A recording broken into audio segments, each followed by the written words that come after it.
Welcome to our YouTube channel. اگر آپ نے ہمارا چینل سبسکرائب نہیں کیا تو جلدی سے سبسکرائب کر لیں۔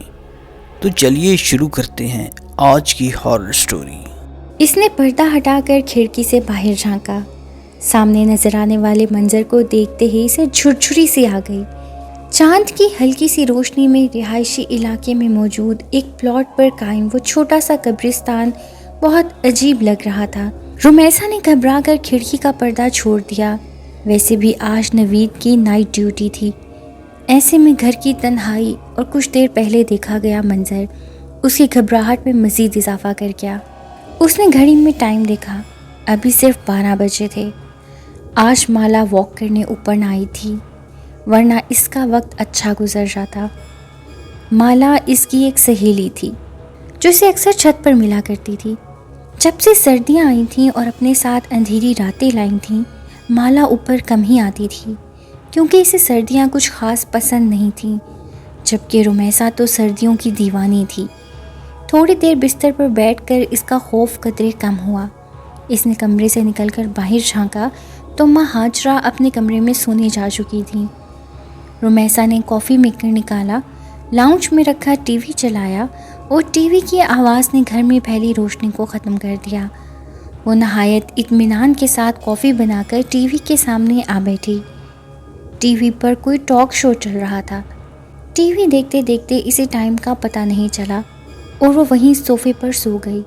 رمیسا کی 6 ماہ قبل شادی ہوئی تھی اور وہ رخصت ہو کر نوید عالم کے ساتھ اس فلیٹ میں رہ رہی تھی کیونکہ اس کی ساس اپنے بڑے بیٹے کے پاس لندن میں رہتی تھی۔ نوید محکمہ گورنمنٹ کا ایک اعلیٰ سرکاری آفیسر تھا، جس کے باعث وہ اپنی نوکری چھوڑ کر لندن جانے پر آمادہ نہ تھا۔ یہی سبب تھا جو وہ اپنا آبائی گھر کرائے پر دے کر خود یہاں شہر کے ایک مہنگے علاقے کے لگژری فلیٹ میں رہائش پذیر تھے، جہاں رمیسا کو اور تو کوئی مسئلہ نہ تھا سوائے اس خالی پلاٹ کے جو اس کے بیڈ روم کی کھڑکی کے عین سامنے تھا۔ اس پلاٹ کے چاروں طرف باؤنڈری وال کے علاوہ ایک بڑا سا گیٹ بھی تھا۔ اس پلاٹ کے اندر چھوٹی چھوٹی قبریں تھیں۔ اماں ہاجرہ نے بتایا تھا کہ یہ ہندوؤں کا قدیم قبرستان ہے۔ چونکہ یہ علاقہ پہلے آباد نہ تھا، لہٰذا یہاں پہ قبرستان بنا دیا گیا، مگر وقت اور ضرورت کے ساتھ بڑھتی ہوئی آبادی کی وجہ سے قبرستان کے آس پاس کئی منزلہ بلڈنگز بن گئیں، مگر اس پلاٹ پر موجود وہ قبرستان آج بھی اپنی جگہ موجود تھا۔ یہ قبرستان کم از کم رمیسا کو ضرور پریشان کرتا تھا، جبکہ اماں ہاجرہ اور نوید کو اس سے کوئی مسئلہ نہ تھا۔ نہ ہی کبھی کسی اور بلڈنگ والے نے کوئی شکایت کی تھی، اس لیے رمیسا بھی خاموش تھی کیونکہ اسے لگتا تھا کہ شاید یہ پریشانی اس کی اپنی خود ساختہ ہے، ورنہ دوسرے لوگوں کو کوئی پرابلم نہیں تھی کہ رہائشی علاقے میں یہ قبرستان کیوں ہے۔ شکر ہے تم آ گئی، ورنہ میں تو چھت پر اکیلے واک کر کر کے بور ہو چکی تھی۔ سیڑھیوں سے اوپر آنے والا سایہ مالا کا تھا۔ رمیسا اسے دیکھتے ہی خوشی سے کھل گئی۔ رمیسا نے دیکھا کہ اس کی سفید رنگت قدرے پیلی ہو چکی تھی۔ وہ اپنے چہرے سے بیمار اور تھکی تھکی لگ رہی تھی۔ رمیسا نے پوچھا، تمہاری طبیعت کیسی ہے مالا؟ بہتر ہے، مالا نے جواب دیا۔ اس کا جواب ہمیشہ اتنا ہی مختصر ہوتا تھا، پھر بھی اس کا ساتھ رمیسا کو کافی اچھا لگتا تھا۔ مالا کافی کم گو لڑکی تھی جو شاید فرسٹ فلور کے کسی اپارٹمنٹ کی رہائشی تھی۔ یہاں شفٹ ہونے کے بعد پہلے دن رمیسا اوپر واک کرنے آئی تو وہاں مالا پہلے ہی موجود تھی۔ دبلی پتلی سی یہ لڑکی رمیسا کو دوستی کے لیے اچھی لگی، مگر ان دونوں کی دوستی صرف چھت تک ہی محدود تھی۔ نہ کبھی مالا نے اسے اپنے گھر آنے کی دعوت دی اور نہ رمیسا اسے اپنے ساتھ لے کر نیچے گئی۔ اس کی وجہ شاید ٹائم تھا جو اوپر واک کے دوران اتنا زیادہ ہو جاتا کہ رمیسا کو اچھا نہ لگتا کہ وہ رات کے اس پہر مالا کو اپنے گھر لے کے جائے۔ مونگ پھلی کھاؤ گی؟ واک کے دوران رمیسا نے اپنے ہاتھ میں پکڑا گرم مونگ پھلی کا لفافہ مالا کی جانب بڑھایا۔ سوری، میں مونگ پھلی نہیں کھاتی۔ عجیب لڑکی ہو یار تم، کچھ بھی نہیں کھاتی؟ نہ مونگ پھلی، نہ ریوڑی اور نہ ہی کوئی ڈرائی فروٹ، یہاں تک کہ بھنے ہوئے چنے بھی نہیں کھاتی۔ رمیسا جب بھی اسے کوئی کھانے کی چیز دیتی تو وہ ہمیشہ انکار کر دیا کرتی۔ رمیسا کو احساس ہوا کہ مالا شاید ہندو ہے، اس لیے کسی مسلمان کے ہاتھ کا کچھ نہیں کھاتی۔ اس نے اتنے ماہ میں آج تک مالا سے کبھی اس کے مذہب کے متعلق نہ پوچھا تھا، کیونکہ رمیسا کو یہ اچھا نہ لگتا تھا۔ حالانکہ کئی بار اس کا دل چاہا کہ وہ اس سے اس قبرستان کے بارے میں پوچھے جو اس کے گھر کے بالکل قریب تھا۔ پھر یہ سوچ کر کہ کہیں اسے برا نہ لگ جائے وہ خاموش ہو جاتی۔ اچانک کالے رنگ کا بڑا سا بلّا ان کے سامنے آ کھڑا ہوا، جو اپنی گہری کالی آنکھوں سے ان کی جانب ایسے گھور رہا تھا کہ وہ دونوں خوف زدہ ہو گئیں۔ مالا تو ویسے بھی بلیوں سے ڈرتی تھی، جس کا عملی مظاہرہ وہ کئی بار رمیسا کے سامنے کر چکی تھی۔ یہ کہاں سے آ گیا؟ وہ ٹوٹا پھوٹا جملہ ادا کرتی رمیسا کے پیچھے چھپ گئی۔ رمیسا نے چپل اتار کر بلے کی جانب پھینکی تو وہ فوراً پیچھے کی جانب بھاگ گیا۔ اس کے بھاگتے ہی مالا نے سیڑھیوں کی جانب دوڑ لگا دی۔ رمیسا نے پیچھے جا کر اسے روکنے کی کوشش کی، مگر وہ سیڑھیاں اترتے ہی ایسے غائب ہوئی کہ رمیسا کو اندھیرے میں نظر نہ آئی۔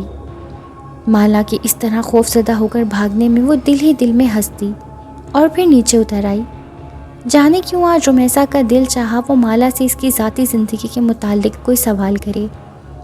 شاید لاشعوری طور پہ اس کے اندر یہ خواہش جاگی تھی کہ وہ جانے کہ مالا کون ہے۔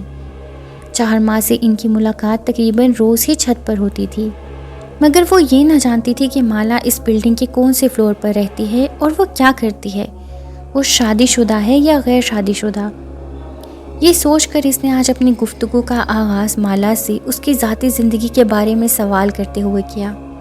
اس نے پہلا سوال پوچھا، مالا تمہارے گھر میں اور کون کون ہوتا ہے؟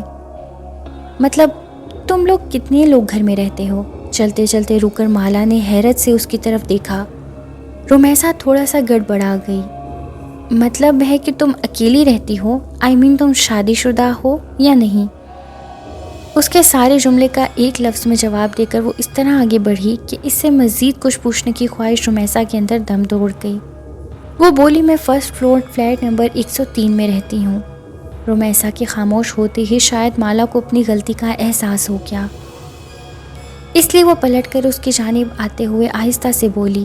اسی ٹائم آسمان پر زور سے بجلی چمکی، ساتھ ہی بادل کے گڑگڑانے کی آواز جیسے ہی مالا نے سنی وہ بچوں کی طرح گھبرا گئی۔ رمیسا نے دیکھا خوف سے اس کی رنگت زرد پڑ گئی تھی۔ وہ بولی، مجھے بارش بالکل اچھی نہیں لگتی، مجھے بارش سے بہت ڈر لگتا ہے۔ بارش میں بھیگنے سے ایسا محسوس ہوتا ہے جیسے میرا سارا جسم جل رہا ہے۔ پانی کی بوندیں مجھے آگ کی طرح محسوس ہوتی ہیں۔ تمہیں پتہ ہے آگ میں جلنا کتنا ہولناک ہوتا ہے؟ اس کا تصور ہی میرے سارے جسم میں کپ کپی طاری کر دیتا ہے۔ آج پہلی بار رمیسا نے مالا کو اتنا بولتے سنا تھا، مگر وہ کیا کہہ رہی تھی رمیسا بالکل سمجھ نہ پائی۔ اس کی زبان سے نکلنے والے بے ربط جملے کبھی کبھی تو رمیسا کو ایسا محسوس ہوتا جیسے وہ پاگل ہے۔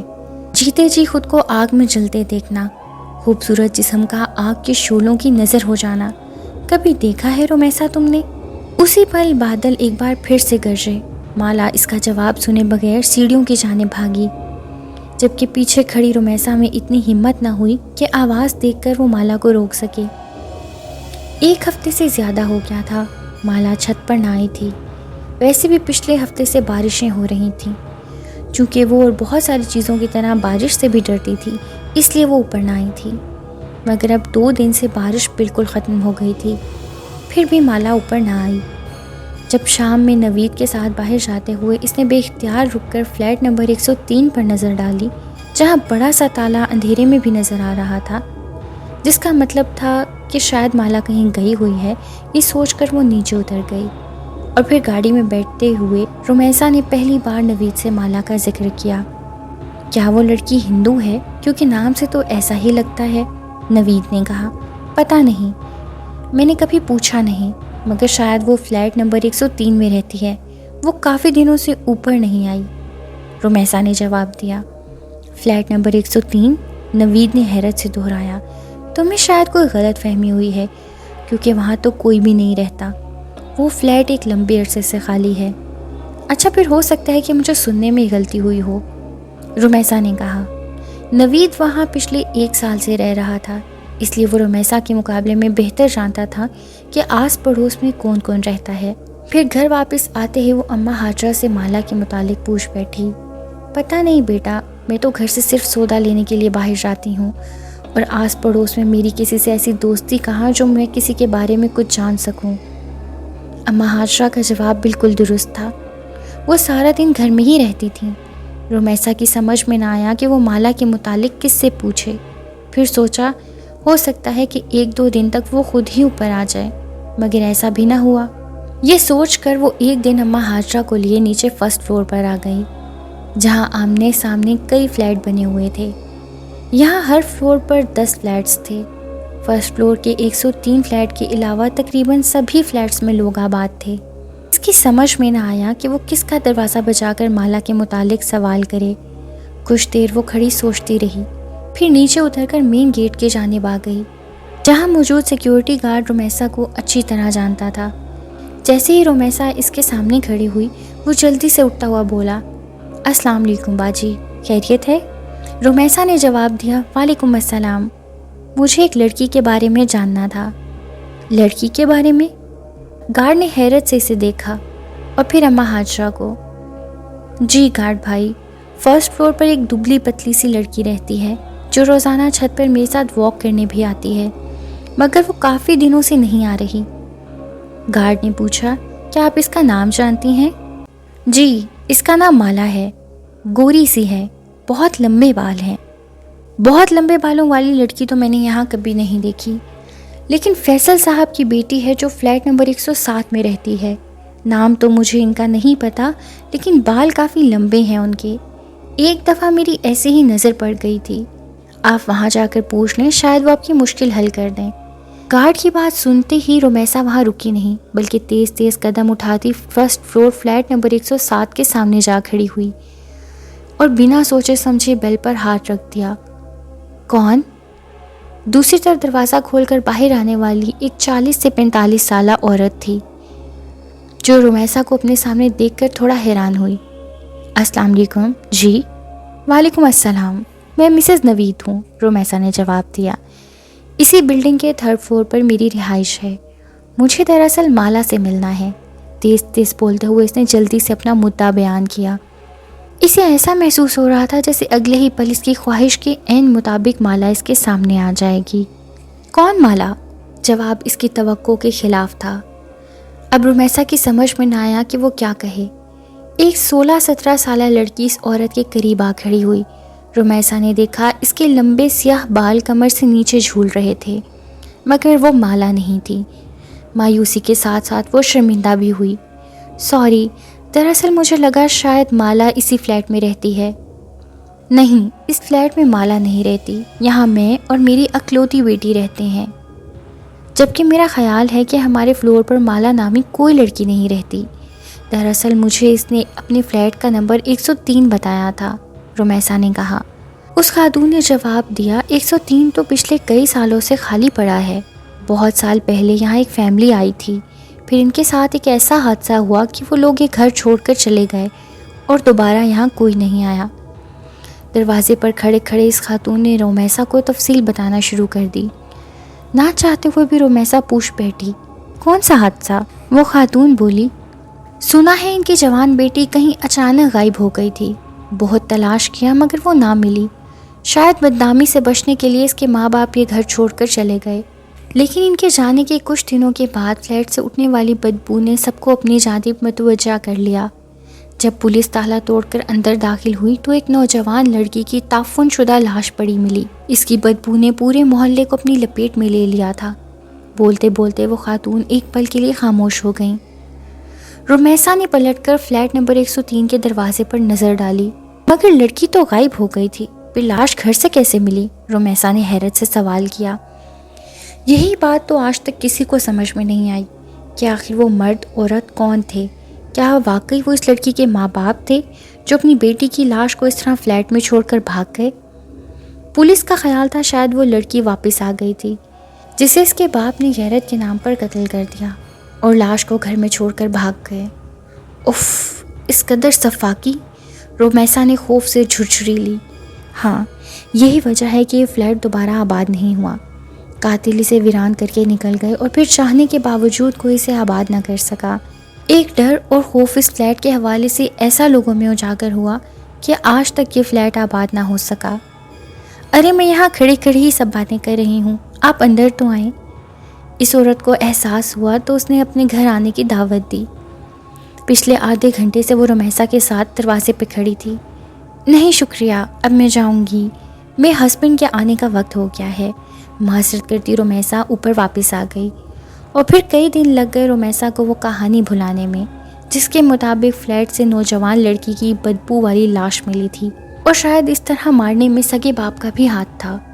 دنیا اتنی ظالم ہوتی ہے، یہ بات اسے چند گھنٹے پہلے ہی پتہ چلی، جسے وہ آنے والے کئی دنوں تک سوچ سوچ کر بے حال ہوتی رہی۔ رمیسا فلیٹ نمبر 103 کا حادثہ چند ہی دنوں میں بھول گئی، مگر مالا کی تلاش اس کے وجود کے اندر آج بھی موجود تھی۔ اس کی خواہش تھی کہ اسے مالا دوبارہ ملے۔ یہی وجہ تھی کہ وہ بلڈنگ میں آنے جانے والی ہر لڑکی کو غور سے دیکھتی۔